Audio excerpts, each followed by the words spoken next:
இயேசுவின் குரல் ஊழியம் வழங்கும் அனுதின மன்னா. பாஸ்டர் ஜெபஸ்டின் அவர்கள் அரசாங்கத்துறையிலே ஒரு போலீஸாக பணியாற்றிய நாட்களில் கர்த்தருடைய சத்தத்தை கேட்டு அந்த வேலையை ராஜினாமா செய்து கர்த்தருடைய ஊழியத்துக்குள் முழுமையாக இறங்கினார். யாரென்றால் நம்முடைய மோகன் சி லாசரஸ் அவர்களோடு கூட சேர்ந்து இனிஷியல் டைம்ல 2 பேருமா சேர்ந்து மினிஸ்ட்ரி ஸ்டார்ட் பண்ணவங்க. அப்படியாய் ஆண்டவரால் பயன்படுத்தப்படுகிற ஒரு தாசர். அவருடைய சில நாட்களுக்கு முன்பாக இந்த கல்ஃப் தேசங்கள் பல இடங்கள்ல வந்திருக்கிறாங்க. ஆண்டவருடைய வார்த்தையை அவர் பிரசங்கித்திருக்கிறார். நம்முடைய சபையை சார்ந்த சோல்வினி அவர்களுடைய தகப்பனாரா இருக்கிறார். இந்த நாள்ல கூட கர்த்தருடைய வார்த்தையை அவர் கொடுக்க வரும்பொழுது ஜெபத்தோடு ஆண்டவருடைய வார்த்தைக்காய் நாம் காத்திருப்போம். கர்த்தர் நம்மோடு கூட இடைபடுவாராக. அவருடைய வாழ்க்கையே ஒரு சாட்சி, அவர் நிக்கிறதே ஒரு சாட்சி. பெரிய ஆபத்துல இருந்தாலும் ஆண்டவர் காப்பாற்றி ஜீவனோடு கொடுத்திருக்கிறார். அவை எல்லாவற்றுக்கும் ஆண்டவருக்கு நன்றி செலுத்துகிறேன். அவர் சாட்சியோடு கூட கர்த்தருடைய வார்த்தையை கொண்டு வரும்பொழுது ஜெபத்தோடு கூட வரவேற்போம். நன்றிகள் ஐயா, எங்கள் மத்தியில நீங்கள் வந்ததற்காக கர்த்தர் உங்களை தொடர்ந்து ஆசீர்வதிப்பாராக. கர்த்தருடைய வார்த்தைக்காய் இதோ நாங்கள் எல்லாரும் காத்திருக்கிறோம். ஆண்டவருடைய வார்த்தை எடுத்து வாருங்கள். Praise the Lord.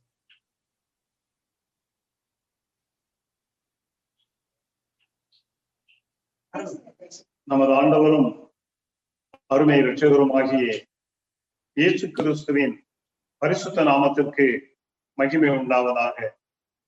ஆசீர்வதிக்கப்பட்டதான இந்த அருமையான நல்ல வேளைக்காக இரட்சகராகிய இயேசுவை உள்ளத்தின் ஆழத்திலிருந்து துதிக்கிறேன், ஸ்தோத்தரிக்கிறேன். இந்த வருடத்தின் துவக்கம் முதல் இந்த வருடத்தின் முடிவிலே நாம் கடந்து வந்திருக்கிறோம். ஆனபடியினால் இந்த அருமையான நல்ல நாளிலே நம்முடைய தேவாதி தேவன் நம்மை அதிசயமாய் நம்மை அதிசயமாய் நடத்தி வந்த தேவனை உள்ளத்தின் ஆழத்திலிருந்து அதிகமாய் துதிக்கிறேன், ஸ்தோத்தரிக்கிறேன். ஆனபடினாலே இந்த அருமையான வேளையிலே ஆண்டுடைய சமூகத்திலே இந்த வருஷத்தின் கடைசியில் நாம் கடந்து வந்திருக்கிறோம். இந்த வருஷத்தின் கடைசியில நாம் கடந்து வந்திருக்கிற பொழுது அருமையானவர்களே, தேவன் நம்மை அதிசயமாய் நடத்தி வந்த வழிகளை நினைத்து நான் துதிக்கிறேன். இந்த வாய்ப்பை தந்த அருமையான போதகர் சார்லஸ் அவர்களுக்கு எனது அன்பின் நல் வாழ்த்துக்களை தெரிவித்துக் கொள்கிறேன். இந்த அருமையான வேளையிலே தேவன் எப்படி நம்மை நடத்தி வந்தார் என்று நாம் பார்க்கும் பொழுது வேதம் மிக அருமையாய் நமக்கு சொல்லுகிற ஒரு வார்த்தை என்னவென்று சொன்னால், உபாகமம் 1:31 ஒரு தகப்பன் தன் பிள்ளையை தோளின் மேல் சுமந்து வருகிறது போல இம்மட்டும் சுமந்து கொண்டு வந்ததை கண்டீர்களே என்று வேதத்திலே தெளிவாய் பார்க்கிறோம். இந்த வருடம் முழுவதும் தேவனாகிய கர்த்தர் நம்மை ஒரு தகப்பன் தன் தோளின் மேல் சுமக்கிறது போல அவர் சுமந்து வந்திருக்கிறார். அந்த சுமந்து வந்த தேவன் இந்த வருஷத்தை நமக்கு நன்மையினால் முடிசூட்டி இருக்கிறார் என்று சொல்லி சங்கீதம் 65:11 பார்க்கிறோம். வருஷத்தை நன்மையினால் அவர் முடிசூட்டி இருக்கிறார். ஆம், இந்த வருஷத்தின் நாம் முடிவிலே நாம் கடந்து வந்திருக்கிறோம். யுத்தத்திலே இருவர்கள் யுத்தம் செய்வார்கள் என்று சொன்னால் முடிவிலேதான் அவர்களுக்கு முடிசூட்டப்படுவார்கள். யார் முடிசூட்டப்படுவார்கள்? தோற்றவர்கள் அல்ல, ஜெயித்தவனுக்கு. அப்ப யுத்தம் செய்து முடிவு வரும்பொழுது யார் ஜெயித்தவனோ அவனுக்கு தான் முடிசூட்டப்படும். ஆகையினாலே இந்த அருமையான வேளையிலே இந்த வருடத்திலே நாம் மாம்சத்தோடும் இரத்தத்தோடும் துரைத்தனங்களோடும் அந்தகார லோகாதிபதியோடும் வானமண்டல பொல்லாத சேனைகளோடும் துரைத்தனங்களோடும் நிந்தைகளோடும் அவமானங்களோடும் பரிகாசங்களோடும் பலவிதமான பாடுகளோடும் பொருளாதார நெருக்கடிகளோடும் கூட நம்முடைய வாழ்க்கையில யுத்தம் செய்து இந்த வருடத்தின் இறுதியில வந்திருக்கிறோம். தேவன் நம்மை கிருபையாய் முடிசூட்டி இருக்கிறார். எவ்வளவு பெரிய ஆச்சரியமான ஒரு காரியம் பாருங்கள். ஆகையினாலேதான் அருமையானவர்களை வேதம் மிக அருமையை சொல்லுகிறது. எபிரேயருக்கு எழுதின நிருபம் 12:1 அவர் துவக்குகிறவரும் முடிக்கிறவருமாய் இருக்கிறார். இந்த வருஷத்தை துவக்கினவர் கர்த்தர், இந்த வருஷத்தை முடிக்கிறவர் கர்த்தர். ஆம், எவ்வளவு அருமையான ஒரு வாக்குத்தத்த வார்த்தையை பாருங்கள். ஆகையினாலேதான் இந்த வருஷத்தை தேவன் நமக்கு துவங்கி இந்த வருஷத்தை நம்ம முடிவிலே அவர் கொண்டு வந்து நம்மை நிறுத்தி இருக்கிறார். ஆகையினாலேதான் வசனம் மிக அருமையை சொல்லுகிறது. பிரசங்கியின் புஸ்தகம் 7வது அதிகாரம் 8வது வசனத்திலே துவக்கத்தை பார்க்கிலும் முடிவு நல்லது என்று பார்க்கிறோம். இந்த வருஷத்தின் துவக்கம் அற்பமாய் இருந்தாலும் இந்த வருஷத்தின் முடிவு சம்பூர்ணமாய் இருக்கிறது என்று நாம் பார்க்கிறோம். ஆகையினாலேதான் யோபுவின் புஸ்தகம் 8:7 நாம் பார்க்கிற பொழுது முடிவு சம்பூர்ணமாய் இருக்கும் என்று பார்க்கிறோம். யோபுவனுடைய முடிவு ஆரம்பம் அருமையானவர்களே அற்பமாய் காணப்பட்டாலும், சோதனையாய் காணப்பட்டாலும், வேதனையாய் காணப்பட்டாலும், பரிகாசங்களாய் காணப்பட்டாலும், நிந்தைகளாய் காணப்பட்டாலும், தூஷித்து ஜீவனை விடு என்று மனைவியை சொன்னதினாலும், அருமையானவர்களே எல்லா விதத்திலும் அந்த யோபுவனுடைய வாழ்க்கையிலே முடிவு சம்பூர்ணமாய் இருந்தது. அது யோபு 42:10 இரட்டத்தனையான ஆசீர்வாதத்தோடு கூட யோபுவை கர்த்தர் ஆசீர்வதித்திருக்கிறார். இந்த வருஷத்திலே வந்த பாடுகள், உபத்திரவங்கள், வியாதிகள், வேதனைகள், அருமையானவர்கள் வேலையில்லா திண்டாட்டங்கள், போராட்டங்கள், இவை எல்லாவற்றின் மத்தியிலையும் கடந்து வந்த நம்முடைய வாழ்க்கையிலே தேவன் நம்மை எப்படி நடத்தி இருக்கிறார் என்று சொன்னால், அருமையானவர்களின் முடிவு சம்பூர்ணமாய் வந்திருக்கிறது. கர்த்தருக்கு நாம் நன்றி செலுத்த நாம் கடமைப்பட்டிருக்கிறோம். பிரியமானவர்களே, ஆகையினாலே வருடத்தை குறித்து மாத்திரம் சொல்லிவிட்டு இப்பொழுது எப்படிப்பட்ட வருடங்களுக்குள் நாம் கடந்து வந்திருக்கிறோம், எப்படி இருக்க வேண்டும் என்பதை குறித்து வேதத்திலே நாம் பார்க்க போகிறோம். முதலாவது வேத புஸ்தகத்தை கண்ணோக்குகிற பொழுது கணக்கு பார்க்கிற வருஷம் என்று சொல்லி லேவியராகமம் 25:50 பார்க்கிறோம். இந்த வருடத்தின் துவக்கத்திலே அருமையாளர்கள் தொடங்கி நாம் முடிவுக்குள்ளே வந்திருக்கிறோம். அதே போல ஒவ்வொரு தொழிற்சாலைகளிலும், ஒவ்வொரு கம்பெனிகளிலும், ஒவ்வொரு கடைகளிலும் வருஷத்தின் துவக்கத்திலே அவர்கள் அந்த அக்கௌண்ட் எல்லாம் ஓபன் பண்ணுவார்கள்.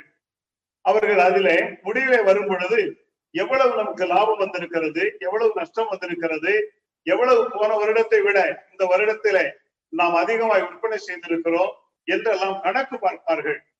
அதே போல நம்முடைய ஆவிக்குரிய வாழ்க்கையிலும் நாம் கணக்கு பார்க்க வேண்டும். கடந்த வருடத்தை பார்க்கிலும் இந்த வருடத்திலே நாம் துவங்கின நாள் முதல் நாம் பண்ணின பொருத்தனைகளை நிறைவேற்றி இருக்கிறோமா? நாம் ஜெபிப்பேன் என்று ஒப்பு கொடுத்தபடி ஜெப நேரத்தை நாம் ஜெபிக்க நம்மை தேவனிடத்திலே ஒப்பு கொடுத்திருப்போமா? வேதத்தை வாசிக்கிறேன் என்று சொல்லி வாசிக்கிறதிலே ஒப்பு கொடுத்திருக்கிறோமா? அல்லது அந்த வேத வசனங்களுக்கு நாம் கீழ்ப்படிகளாய் இருப்போமா என்று சொல்லிதான் முக்கியமான ஒரு காரியம். ஆனபடினாலே நாம் எப்படி இருந்தேன், எப்படி இருக்கிறேன் என்பது அல்ல. அருமையானவர்களே, இந்த அருமையான வருடத்தின் கடைசியில வந்திருக்கிற நாம் நம்முடைய ஆவிக்குரிய வாழ்க்கையை நாம் சற்று கணக்கு பார்க்க வேண்டும்.